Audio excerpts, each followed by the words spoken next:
And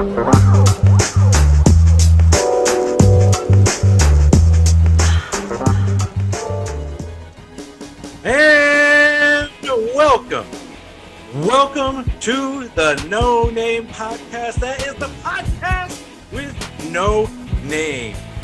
And our first time guest on the podcast is the one and the only Zen Yi. Thank you. I'm brought so to us by way of the crew of Gritty, Mo, Justin, Dre, and others, right? Yep, and others. Well, welcome. Thank you for having me, honestly. I'm actually glad to be here.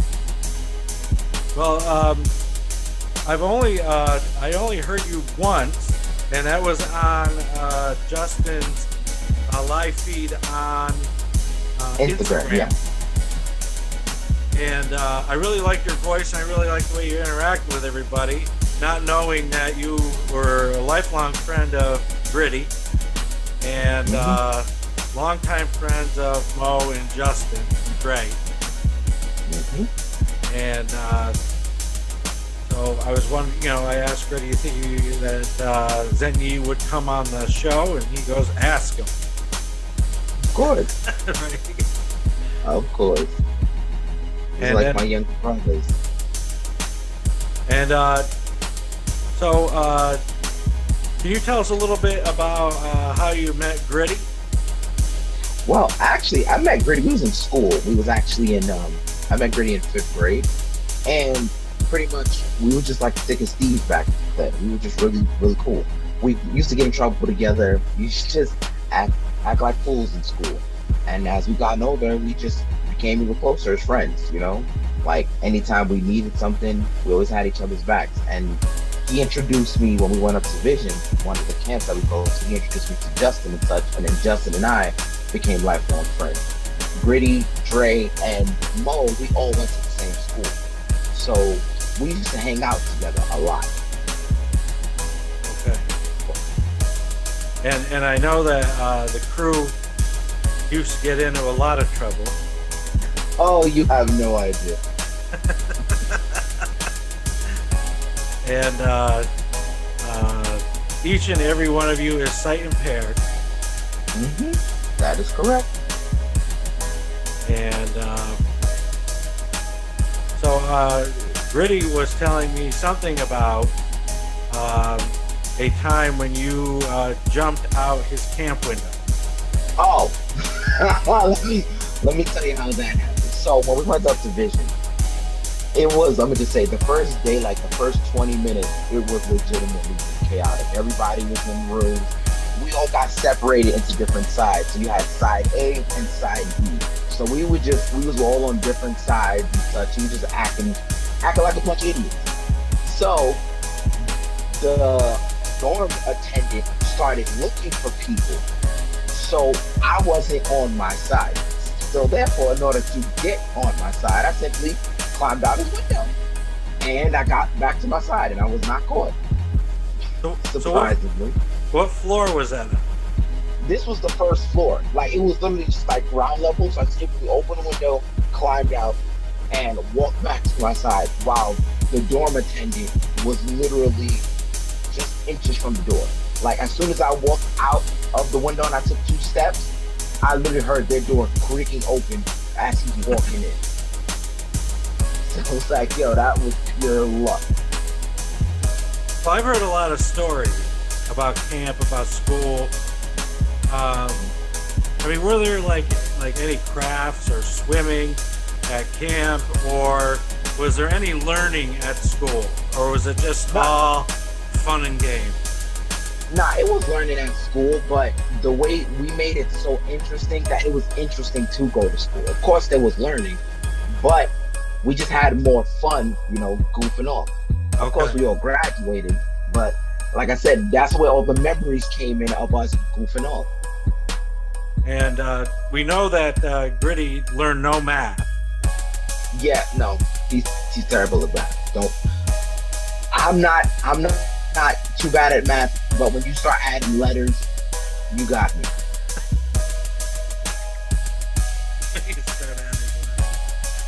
great. Like you got me on that one. So like, brain will go from 100 to 0. You know what? MX a what? Nah, sorry, I ain't with it. I'll skip all these problems. So Zen Yi, Yeah. you are a YouTuber, Yes, I am. and you like anime, Of course. That's You what like- started my sword collection. and you like video games, Of course. and you mentioned it, you have a sword collection. I do. Matter of fact, I have one literally right here. Wow. Yep. I got this as a gift to myself, and I've just been collecting swords ever since. And can you tell us something about it, or? Well, the sword that I have next to me right now is a katana. I honestly do not know what it says on the blade itself because it's in straight Japanese and I cannot read it to save my own life.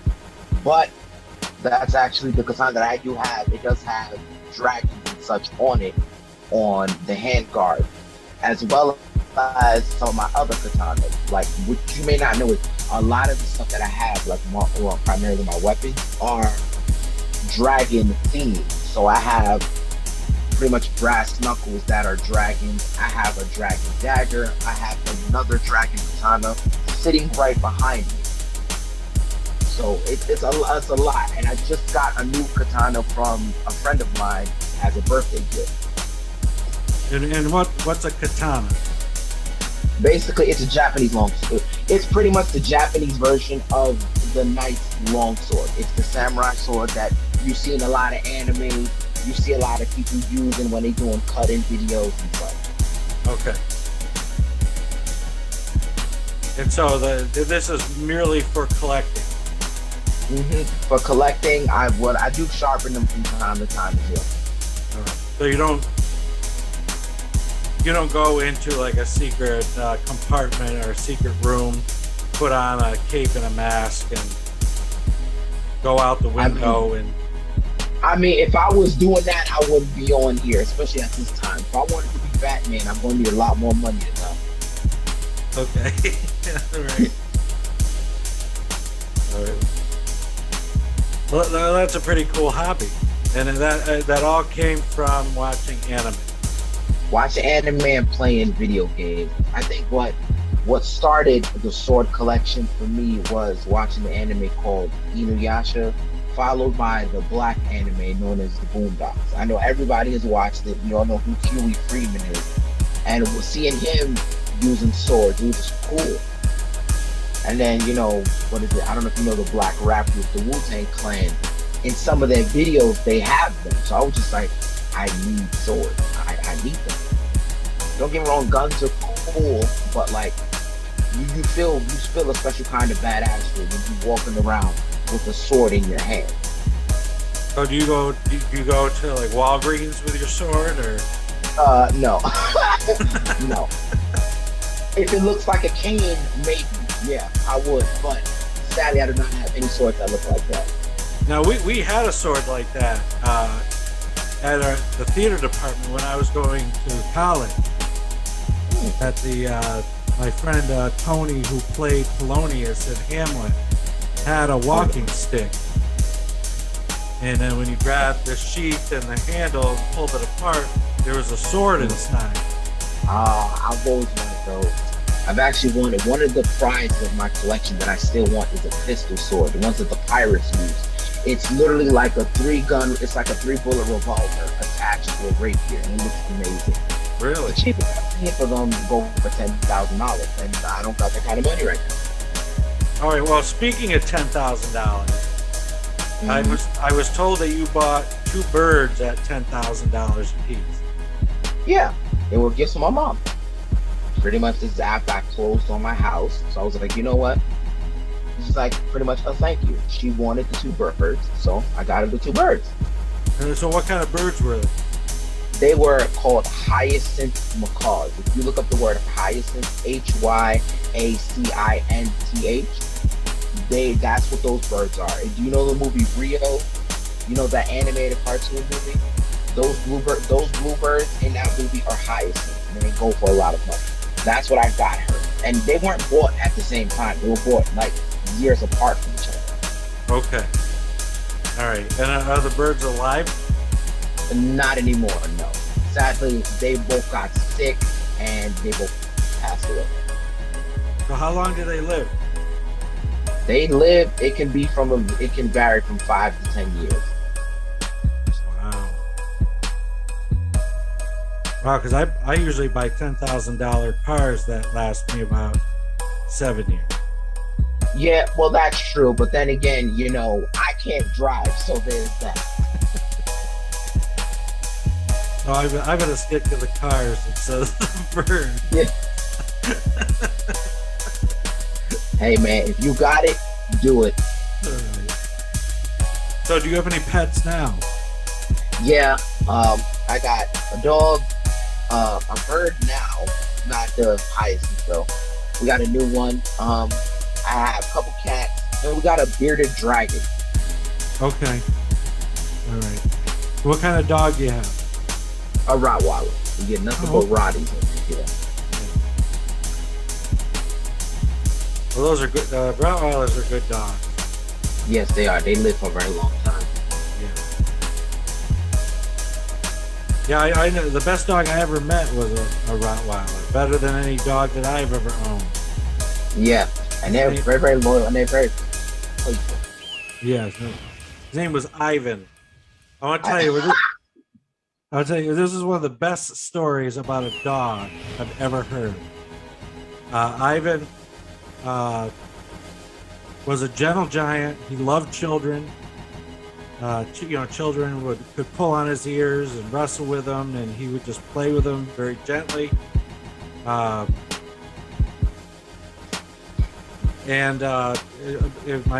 friend of mine owned him and had a small farm. So my friend was going out. He had goats. He went out to milk the goats, and he was trying to raise chickens. And there's a lot of fox around where my friend lives. So he's had a really hard time with chickens.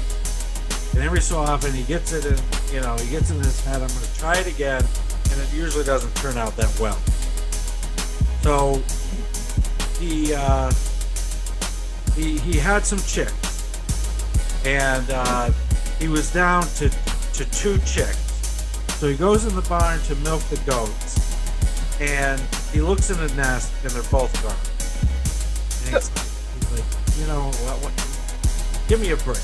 I really wanted to grow these to adults. So he heard some cheeping, and one of them had fallen down into the wall. So he reaches in the wall, pulls that one out, puts it in there. He goes, well, at least I have one. So he's milking one of the goats, and all of a sudden he feels like he's being watched. And he looks over to the side, and Ivan is standing in the doorway of the barn. Now, Ivan would go wander around the property while my friend was milking the goat. So he looks at Ivan, and he goes, what are you doing? And Ivan was just standing there staring at him. And when my friend looked, Ivan's mouth was just open just a little bit. And so when he went closer, Ivan had the chick in his mouth. And just had it in his mouth with enough pressure to hold on to it. Not even to hurt it. And the chick was alive, and when my friend put his hand out under Ivan's mouth, Ivan dropped the chick in his hand. Would you look at that?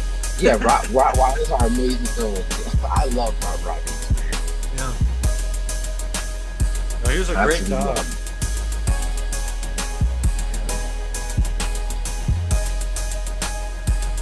So let's see, where do we go from here? Wherever you want to go. You jumped out the window. Yep. Oh, yeah, there's something else too. So you and Gritty used to go into the gym. Yeah. And throw basketballs at each other. Yep, it was a game we used to call Aflac. It was dodgeball with basketball. Let me tell you something. It was 1 out of 10. Would not recommend at all. So where did the Aflac name come from? I have no idea. Honestly, it was when that commercial first came out. Again, we were just dumb kids. So when that commercial came out, we thought it sounded cool, and the suggestion came up. So then we tried it. We started doing it, and then it was funny. Like, that's how it was. We used to act like a bunch of idiots doing that. And you used to throw the ball at each other's head. Yep. So it doesn't surprise me with Gritty. Yeah. So if you were going to rank Gritty, Mo, and Justin out of 10, how would you rank them? As out of 10, watch out, Daisy. My cat's a little frustrated. Out of 10, it would be, yeah, that's my cat, Daisy. She wants to be here too. As far as ranking them, honestly, well, Mo would have to definitely be a 9 out of 10. Justin would be a 9.5 out of 10, and Gritty would be 9.7 out of 10. Okay. 10 meaning that they're perfect, but 9 is pretty much, that's how close we are as friends, you know? Okay. All right. What about Dre? Dre's definitely a 9. Dre's definitely a 9.5 out of 10. Okay. All right. Even my ranking would be,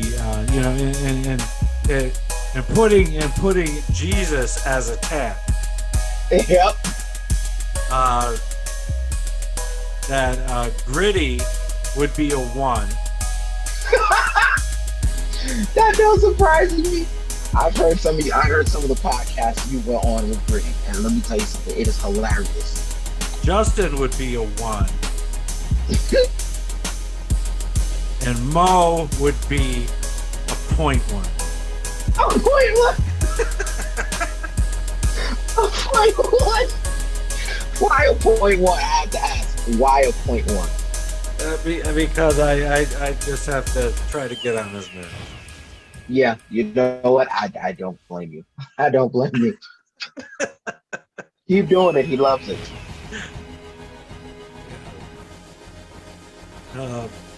And Dre would be a 1 too. Yeah, that's because Dre's always working.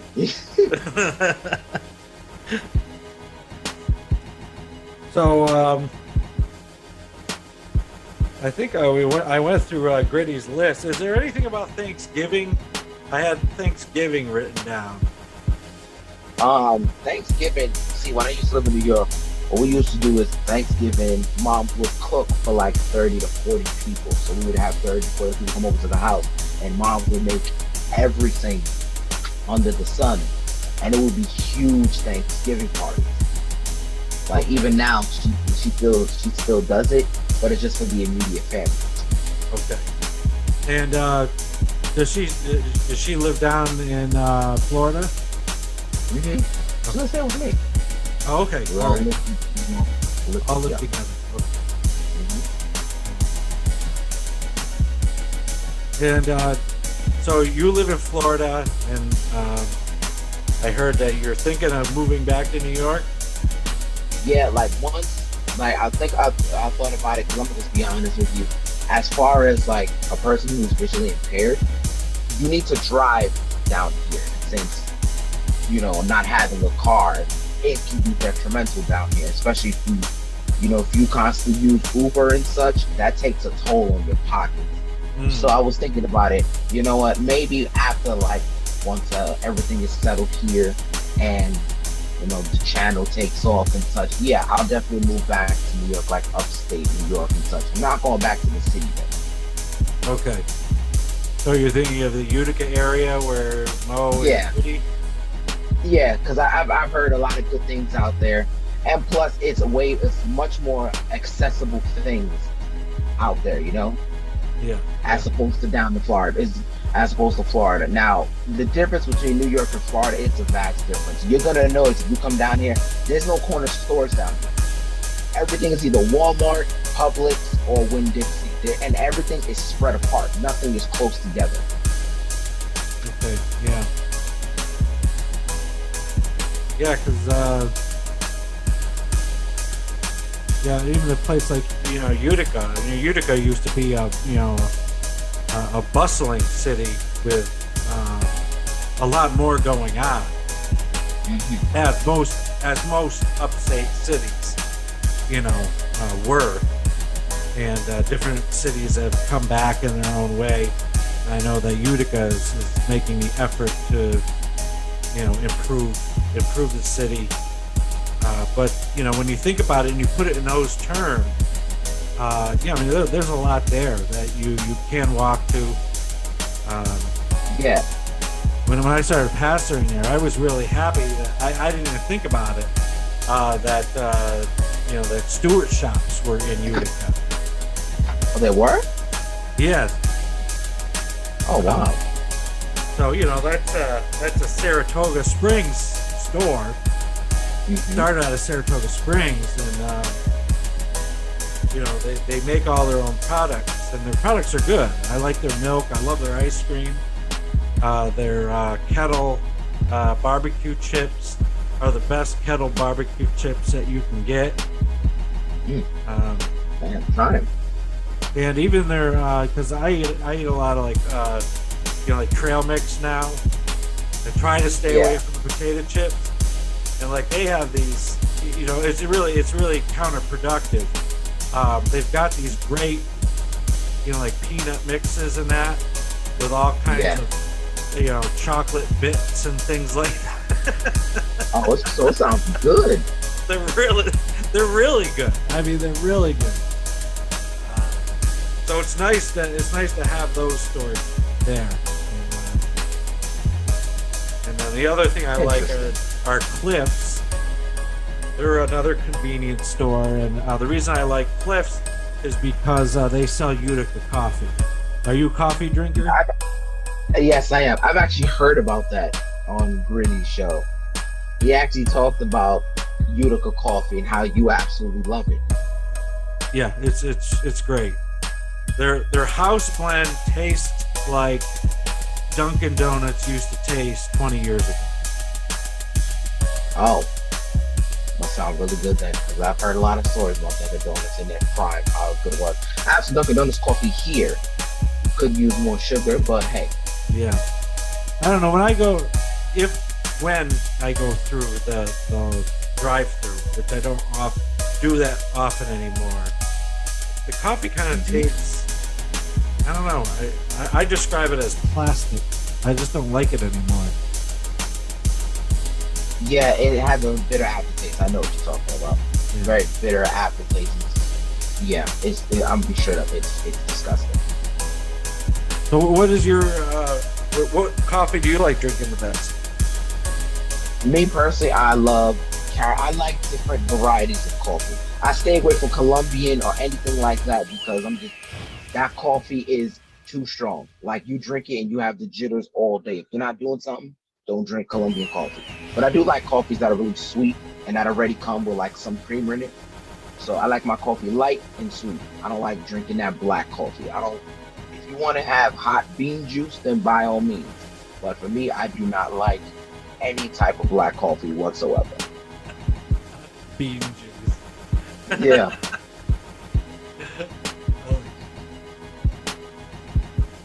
Yeah, that's one thing that I'm just not willing to try to give up. I really enjoy coffee. As do I. Trust me, I do too. I like putting it through the espresso maker and making myself a mocha. I've got the espresso maker at the church. Yeah, Gritty was telling me you're a pastor. Believe it or not, I actually tried to become a minister, but the church that I went to was giving me the runaround. So I literally couldn't do it there. So I was like, you know what? That's actually one of the foundations of me starting my YouTube channel, since I couldn't do it, that way, I'm gonna just go on the internet since everybody else is on the internet, and I'm gonna just share a message that way. Okay. Yeah. Unfortunately, a lot of churches give new people who are interested in the ministry the runaround. And I don't. Apparently. Go ahead. Now, I said apparently, but I'm not a fan of that. I look at it like this: if you have someone who's interested about learning, becoming a man or a woman of the cloth, why sit there and give them the runaround? All you're doing is wasting their time, and then you're gonna push them away, and you lost somebody who had potential. Right. I think some do it. I think some do it to see how serious people are about it, and I think others just do it out of disorganization. Yeah. I'm not a fan of either. Yeah. Like, I'm not, because I look at it like this: if God says, "Come as you are," and if you feel that if you feel like you can reach out to other people and bring them closer to God, why would you sit there and try to be, ran around? Like, I don't like having my time wasted. You can't get that back. You can get anything else back, but time is not something you can get back. So do not waste my time. And if you're trying to hit me with some BS, I'll simply just walk away from it. Right. No, I mean, that makes a lot of sense. And so I did want to talk about your channel. This is what I have written, and tell me if I misspelled it. It's ZENNYI. No, ZEN space YI. Yeah, I forgot to say the space. I don't know why I put two N's down there. I didn't think it was right. It happens. So, how would you describe your channel to people who haven't heard anything on it? I would describe my channel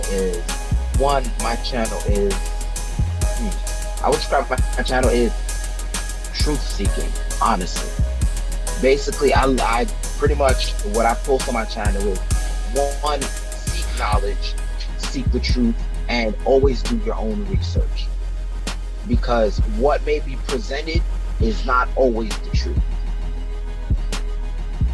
Like, for example, I have a couple videos on my channel regarding what's going on now and, who's leading the country and such. Well, you're not a fan of Joe Biden? Not at all. Not a fan. You want to say more about it? The reason why I'm not a fan is because he's not doing what he's supposed to do as the president. Okay, I get it. We're in a global, situation. I understand that. But threatening people to get something that's untested, what are you doing? So you're not a fan of the vaccine? No. I am not. And the only reason why I'm not saying the word directly is because I don't want to get this video or your channel taken down. Yeah. Well, thank you for that. No problem.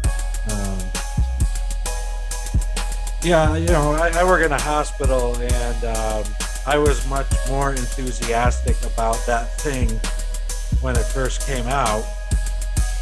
And, and I still support people getting it, but it's with much less zeal as. Yeah. And I'm not sure that I'll get a booster unless it's mandated. Exactly, and that's another thing too.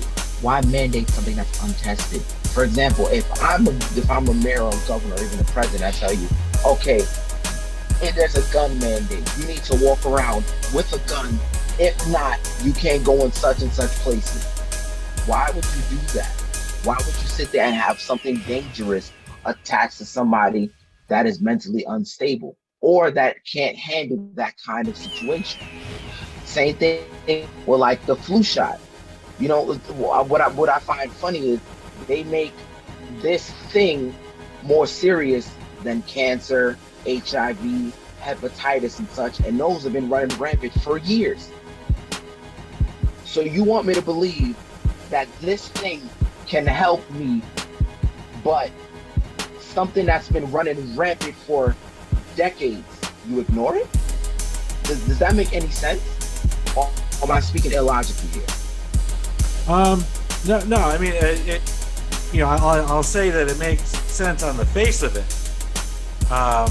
There may be counter arguments, like especially with HIV and like the nature of that virus. Mm-hmm. Well, in one of my earlier shows, to interview the director of a place called the Dominion House that houses people with HIV, and he comments on the nature of the HIV virus and why a vaccine's been elusive, because it's a different kind of virus.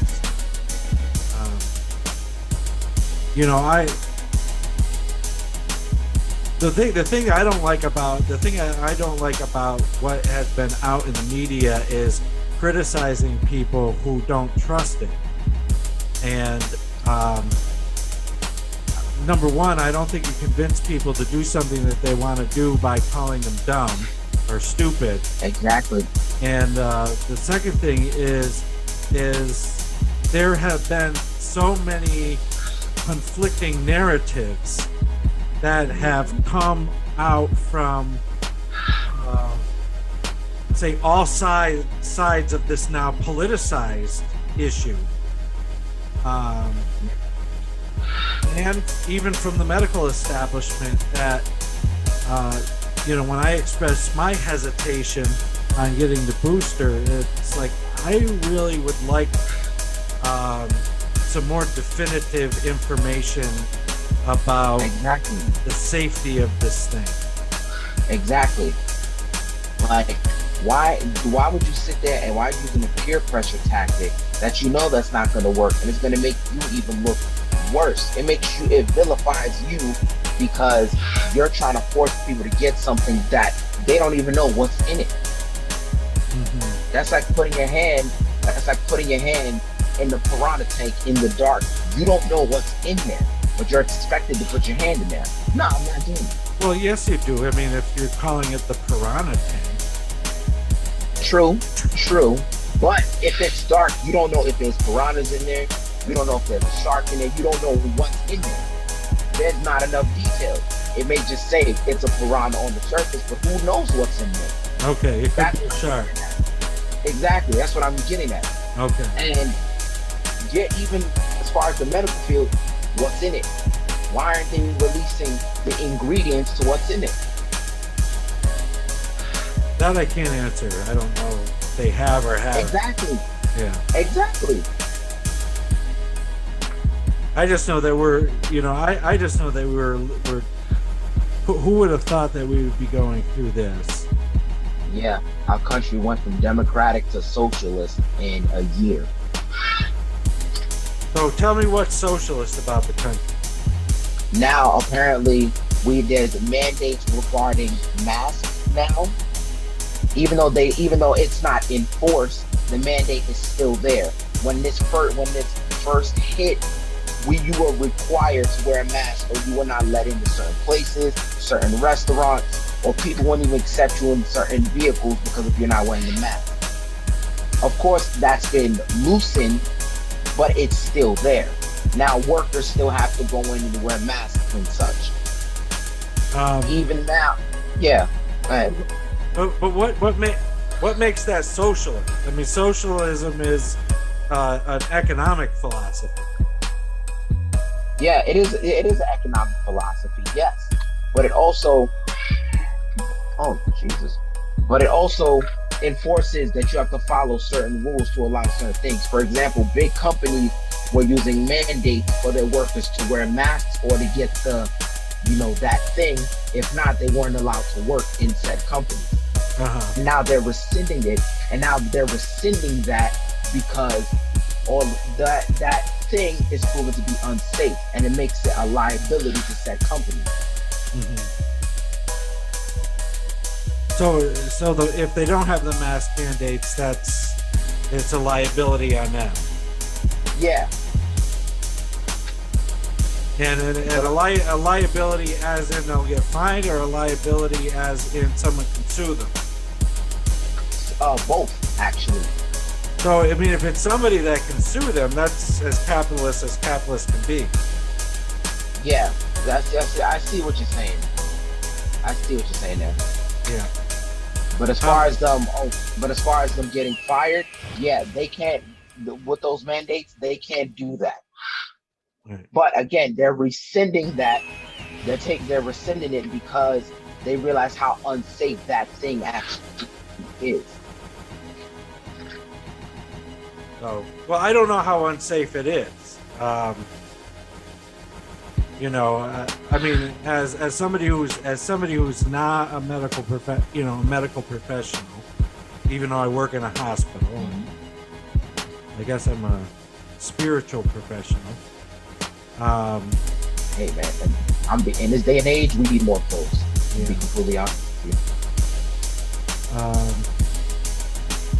you. You know, I can accept the argument that all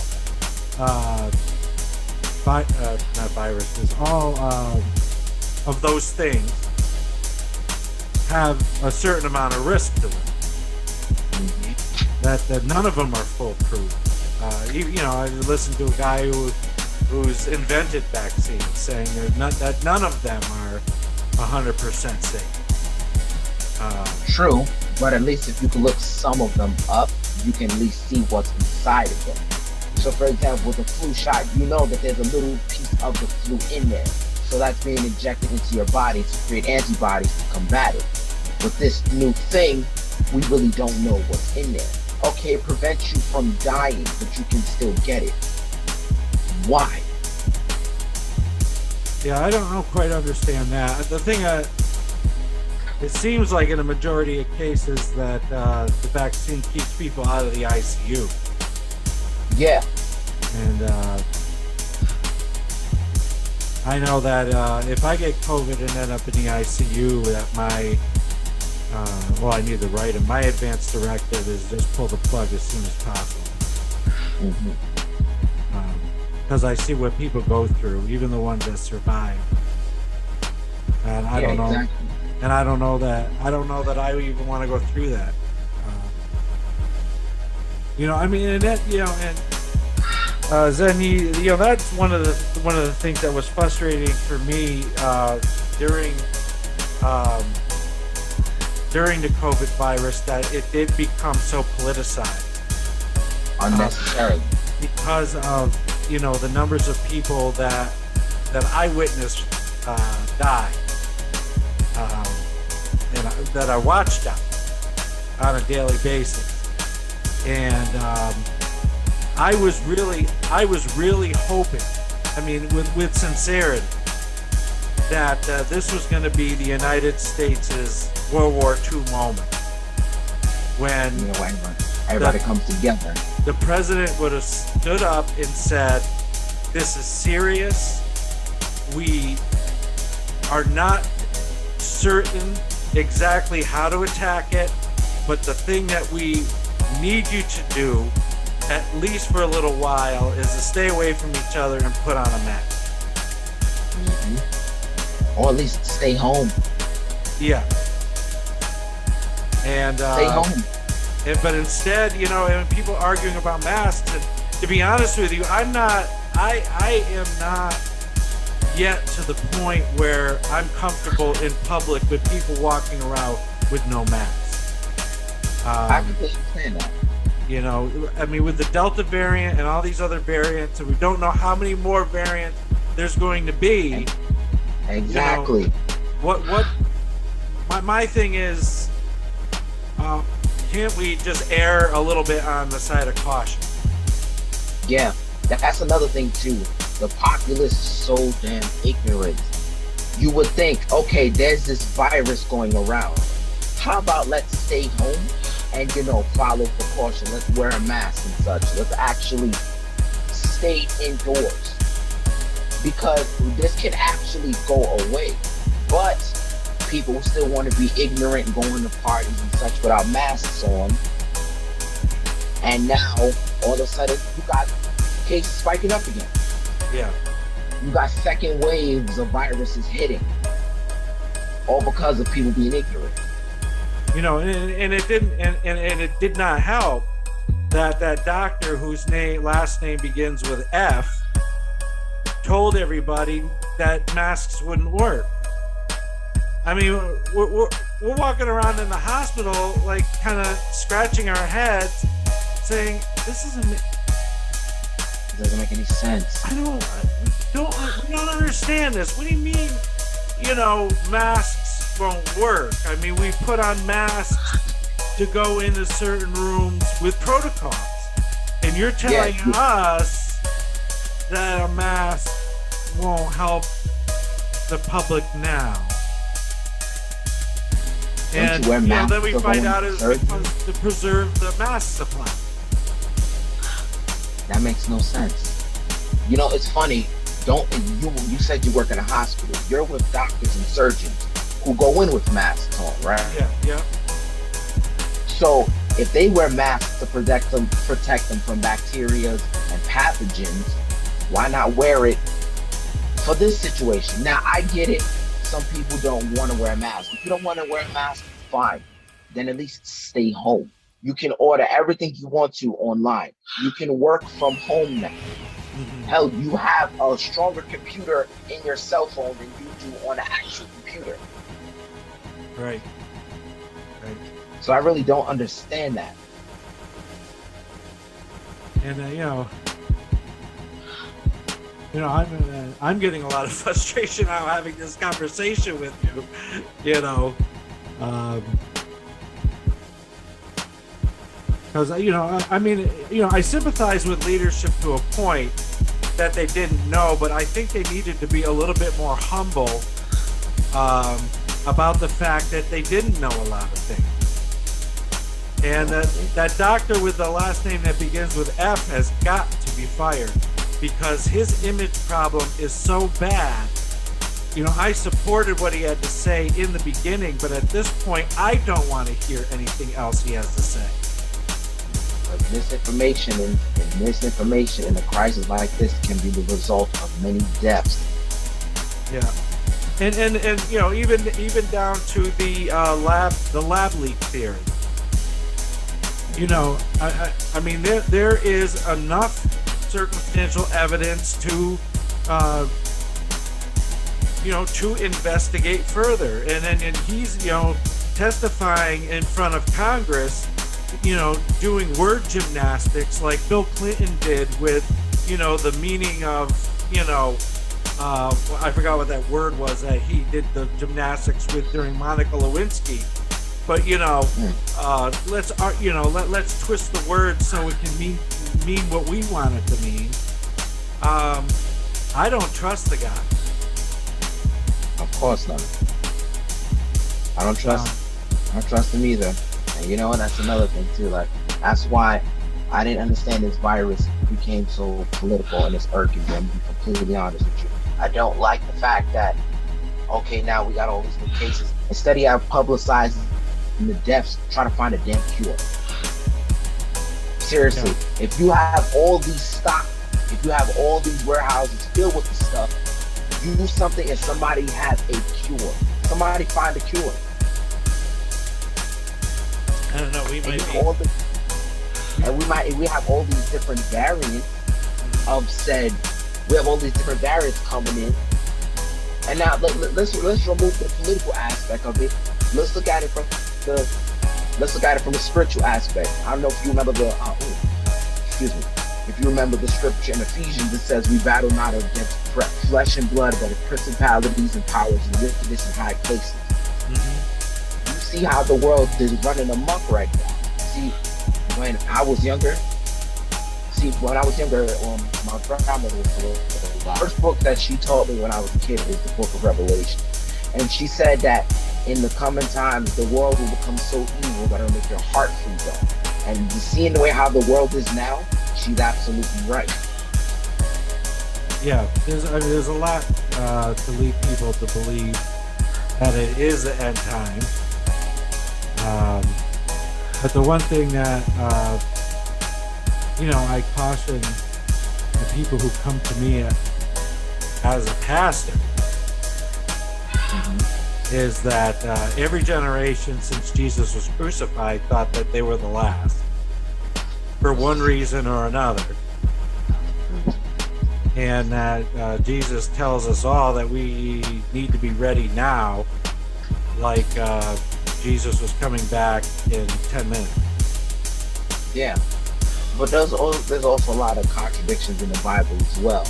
But I will say this, though. One thing that the Bible did get right, though, is predicting the current times. How there'll be more corruption in high places and how we have more wars than we did back then. You know, all the 7 deadly sins are running rampant in the current time. And a lot of people are so busy looking in the natural, you're not looking in the spiritual aspect of it. A lot of people don't seem to do that. Oh, it's not real, I can't see it. Okay, that's fine. But just know, even if you don't believe it, that doesn't mean it doesn't exist. Right. So, we talked briefly, and you're a Republican. Yeah. And you've been a Republican since you could vote? No. Originally, no. I became a Republican when Trump was in office. And the reason why, and even though I got a lot of flack for it, the reason why is because out of all the presidents we had, Trump may have been an a-hole, but he was an honest a-hole. You know, whatever he said what. That's not the adjective I would use, but you know. But expound on that. Yeah, like he said what he meant. He meant what he said. He didn't follow anybody's rules. He ran the country like a business instead of an actual president. Which I'm gonna be honest with you, I'm glad he didn't do that because he fixed some relations regarding us and North Korea and such. He even boosted our economy, not by a lot, but at least he boosted it to how it was. And we all got stimulus checks out of it. Every last one of us. He said he was going to do it, and he did it. Now, did he do everything right? No, not in the slightest. But at least he was honest to when it counted the most. So you feel that Trump had delivered during his 4 years in office yes. to your interests? Yeah. He delivered. Now, I'm gonna just say this: I don't despise anybody on the Democratic side whatsoever. When Obama was in office, I voted for him as well. You know, I like I said, I don't despise anybody on each side. But what I will say this though is, when it came down, when Trump's feet was put to the fire, he stood and he handled whatever he had to handle. You know? He came into the presidency, there was a lot on his plate. He handled most of it. All of it he did not. But he handled most of it when it was needed. And I can respect him for that. So maybe you can help me out. Okay. So when he first got into office, he went into the National Arsenal and picked out the biggest bomb ever made and dropped it on Afghanistan. You know what? I told you whatever he may do a thing, some of it wasn't right. Like, I'm gonna be honest with you, that couldn't have been me. I wouldn't have been like, you know what, let's just throw a bomb at him. I couldn't have done that. I mean, I should have found a picture of it because it reminded me of a bomb on the Roadrunner and Wile E. Coyote. Yes. As they were showing the bomb, I was looking for the word Acme on the side of it. I when I saw that, I was in my head. I was thinking of the little whistle drop, the whistle when it was falling. Uh-huh. And see the giant mushroom cloud when it explodes. And That's what. and I was never clear if they dropped it on anything or if it was just vacant land. Who knows? I honestly do not know. But I will say, like I said before, he may have not done everything the right way, but when it counted, he came through. So there's that. And so, how do you respond to, people's critique that he's racist and stoked racism in the country? Well, you know what? I have no control of that. And how I respond is to listen. If you can show me proof, sure. If you can show me proof that he said that, okay, you're absolutely right. But if you cannot, then you're just going off a based assumption.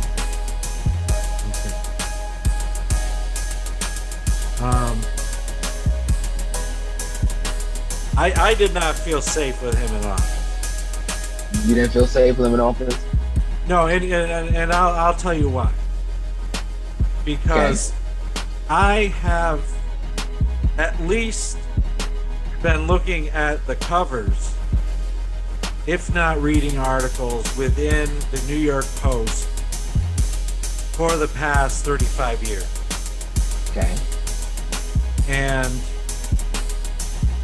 Trump was a frequent focus of news stories in the New York Post. And for the last 35 years, I've never really read anything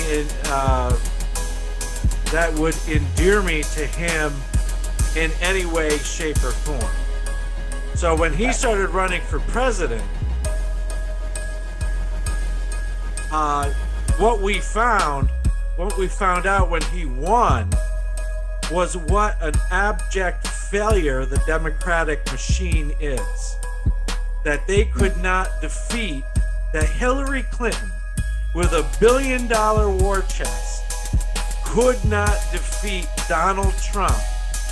And not once did the Democratic Party dive into that trove of New York City journalism from the past 40 years and just expose story after story after story after story. They could have hammered him during that campaign, and they didn't.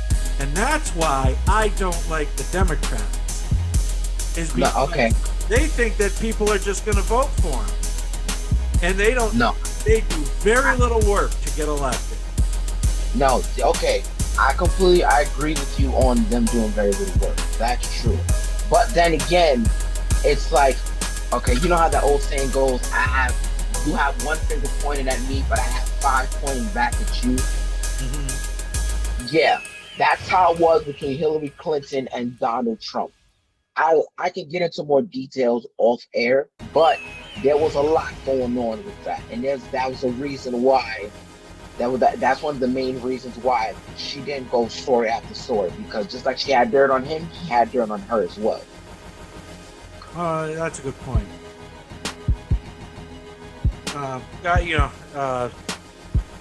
It wasn't the Russians. Of course not. Any sensible person, I'm going to make some people mad. But if you still believe in Russiagate, I invite you to go to the Nation magazine or go to the Gray Zone on YouTube, specifically to Pushback with Aaron Mattei, who won awards for his reporting debunking Russiagate. I definitely will check that out. Yep, get your notebook out because his reporting is that in depth. You know what? I will suggest you also look up Ben Shapiro. Oh, no. You don't like Ben Shapiro? You don't like Ben Shapiro? No, he's like, he reminds me of a rabid chihuahua. Hey, man, he's a rabid, intelligent chihuahua. I have given him a lot of ear time, and I've got to the point where I can't listen to him. I don't like his tone. I really don't. Okay, I see what you're saying. But one thing that I do push for, as far as in life and on my channel, is seek knowledge. Seek as much knowledge as you can. Seek as much knowledge as possible. I'm sorry, my cat just walked on the street. Seek as much knowledge as you possibly can, because not everything that's being presented to you is the truth. You know, media has a funny way of spinning narratives to vilify or demonize someone. So what are the sources that you go to for information? One thing I do, the first thing I do, I don't go to one particular source. I search as many things as possible. And it could be from Google, it could be from YouTube videos, it could be from different articles. I look up if anything adds up with what is being presented. So, for example, if they have a video, Pastor Moran is a corrupted minister who accepts bribes behind the scenes.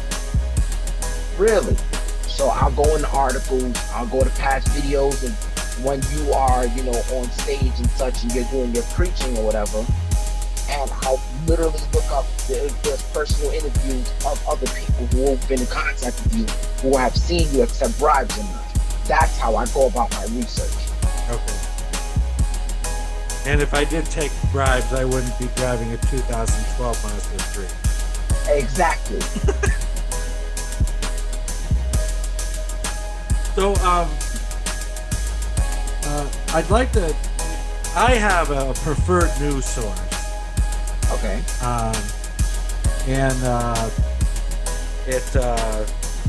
Their motto is the world's only reliable news.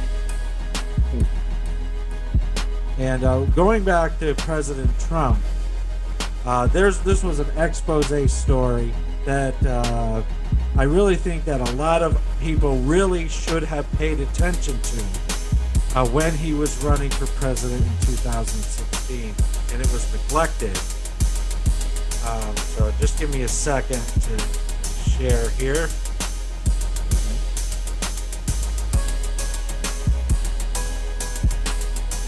And can you see the newspaper? Yeah, hold on 1 second. Yes, I do. So it's Space Tramps Visit Trump. Oh, that's funny. Space Tramp. That's funny. That's actually a funny name for it. And so scientists find no sign of human female genitalia.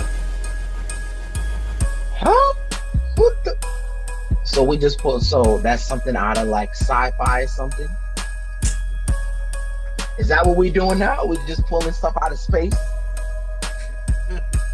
And Trump is quoted by saying, "I didn't know how to greet the space ladies. The whole thing was a tremendous embarrassment." He didn't know how to greet the space ladies. So the pumpkin-headed president didn't know how to greet space ladies. That definitely sounds believable. That sounds more comical than anything else. Well, it's the Weekly World News, the world's only reliable news source. Oh yeah, they sound very reliable. I mean, look at the top story. David Bowie being kept alive. Hubble captures photos of the beloved rock star's cryogenic space tomb. Oh wow, this is some grade A reliable news right here. You can't get it anywhere else. I'm in shock. All my research is going down the toilet. I am in shock. Oh my stars and garters! Look at this. These resources are truly reliable. No other resource. They're truly no other resources as reliable as this. You know what? I'm doing all my research on there from that Weekly World News. Simple as that. Bang, pow, boom. I don't even do anything else anymore. The Weekly World News. The weekly world's world only reliable news source. You would be the perfect spokesman for them. With that type of enthusiasm, and we flying right off the shelves. Did you see my mug? Weekly World News mug? Yes, look at that. Look at you out here. Also, I also heard Brittany tell me that you was thinking of getting rid of your intro. Do not do that. Do not do that. That intro is amazing, and the rock music is on point. Okay. Well, I'm sticking with the music in the beginning. Yes, do that. But do not give it that rock music. No, because I think Brittany thought I was getting rid of the music. I wanted to get rid of the logo in the beginning, which I did. I like starting with the music under the intro. You know, like when I introduced you. Okay, yeah, I like that. Yeah. And then the logo gets shown at the end. And now, this is only the second week that I am sitting in front of the new background.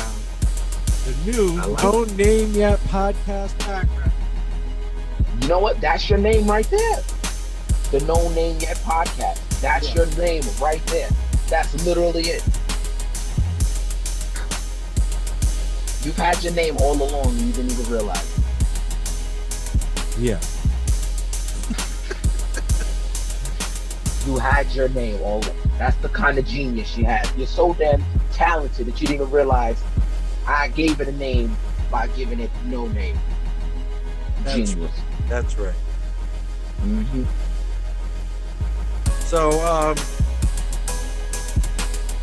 if people are still listening, because I know people don't like to hear politics stuff. Yeah, they don't. And I tend to get a little passionate too. It happens. Yeah. That's one thing about politics, or one thing that I've learned when talking politics. I listen to everybody's point of view. I know they can get very passionate. I stay silent until they're done speaking, give my point, and I leave it at that.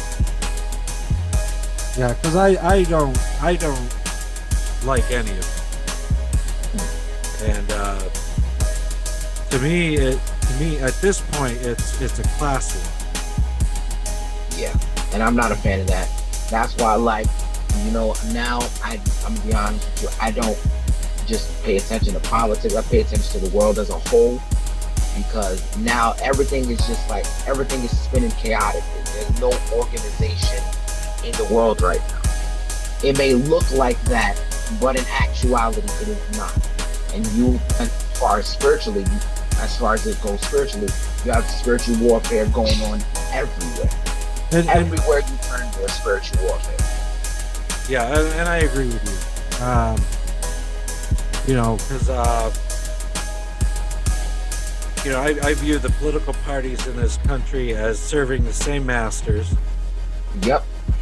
They put on really, really bad political theater each and every day through the cable news stations. That's why I stopped watching TV. And I don't buy it anymore. And the level of corruption is massive.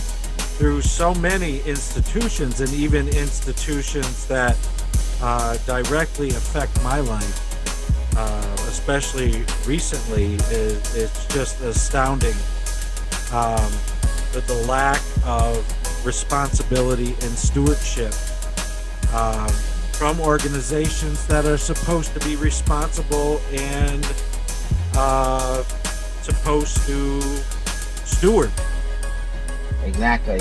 Like, for example, this is where faith is truly important, especially in this modern day and age, because now you have people who just sitting there. You can't serve two masters. You have people trying to jump on both sides of the fence. You can't do that, and it creates chaos. Some people are in it, simply motivated by greed, lust, or desires and such. And now this is what the world is coming to. It's literally, the world now is a competition of lesser evils. That's pretty much what it is. And they, like you said, they all serve the same master. Right. This is why faith and remaining in scripture is so important. Because if you don't, you can get caught up in this whirlwind of the world. And even when God placed us here, he even told us the world is not, it doesn't belong to us. It never did. Right.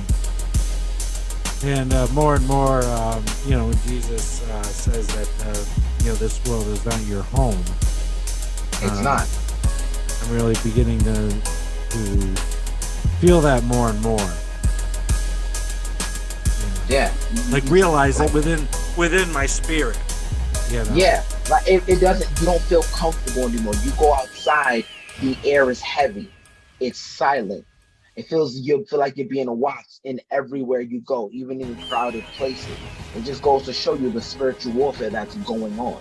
A lot of narratives are being spun to try to deceive you. This is how well crafted and complicated the enemy's plan is. It's so complicated that people don't even realize they're just puppets in the overall master plan. So where from what sources do you find hope? I find hope in faith. I'll be honest with you.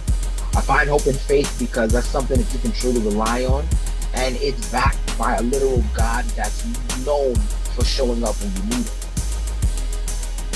Right. It's backed by a literal God who can literally pull you out of any situation. And all he asks in return is that you put him first. I think that's honestly a pretty good deal. He's not asking for your soul. He's not asking for money. He's not asking. All he's asking is that you acknowledge him. That's a pretty good deal if he's providing you miracles. Wouldn't you agree?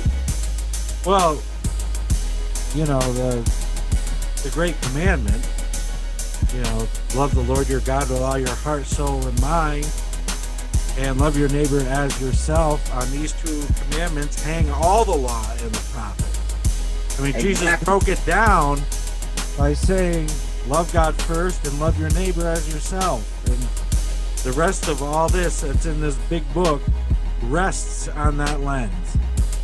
It does. It really does. And I can honestly tell you, there's been situations where I've been blessed abundantly because of faith, and that's one thing I try to preach in my channel as well, is make sure you have faith as well as knowledge. Maintain the faith of God, because in this current day and age, you're gonna need it tenfold, because a lot of people are just swaying back and forth in the storm. I seen a post on Instagram that said a lot of people would favor the devil if he was popular. And it's the absolute truth. Yeah. Yep. So, we are going through some very, very difficult times. We are, most definitely. And that you get your hope through faith. I get an incredible amount of hope through faith. And I can't even think of something funny.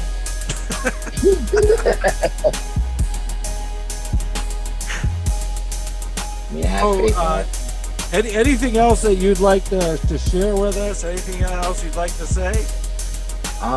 Thank you for having me on.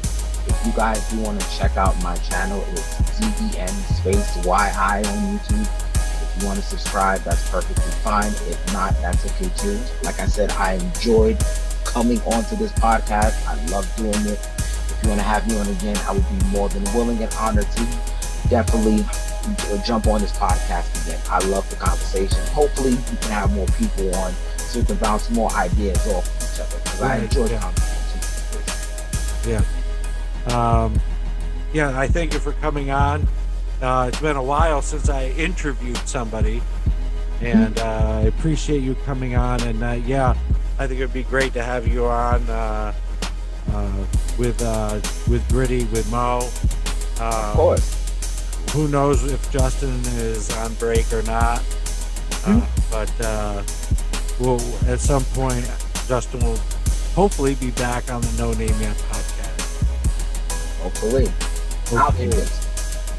So we end the episode the same way every time, with a prayer. Of course. All right, so let us pray. That Father God, I thank you for Zenyi coming on the No Name Yet podcast, and that Lord, I ask you to watch over him and watch over his family. That God, I ask that you protect them, and that Lord, that they all feel your presence and know that when you say that you will never leave us nor forsake us, that you keep your promises. So God, I ask that you cover Zenyi's house, and that Lord, that you pay attention to the desires of his heart, and that God, I ask that they match up with your will. That God, as we go through this life, that Lord, that we want to accomplish things and we want to thrive. And I ask for accomplishment. I ask that Zenyi thrive, and that Lord, that his dreams are realized as he continues to grow throughout his life. So, Lord, we thank you for everything that you do provide. And that, Lord, I ask that you keep a sense of hope and a sense of joy in our hearts. In Jesus' name, amen. And Lord, amen. God bless that cat. Right? Apparently she wanted to be interviewed as well. She wanted to be interviewed as well. All right. Good night. Good night.